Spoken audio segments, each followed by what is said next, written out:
గణపతి ఆయన గజ శిరస్సు కలవాడు.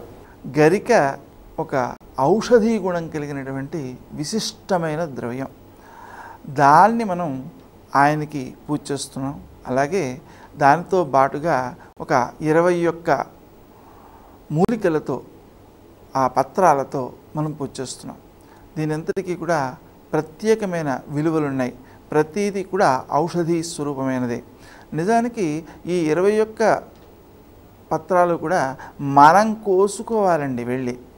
అలా కోసుకోవడానికి ఆ చెట్ల మధ్య తిరుగుతూ ఉండడం ఆరోగ్యప్రదం, వాటి గాలి సోకడం ఆరోగ్యప్రదం, వాటిని మనం భగవంతునికి సమర్పించటం ఆరోగ్యకరం.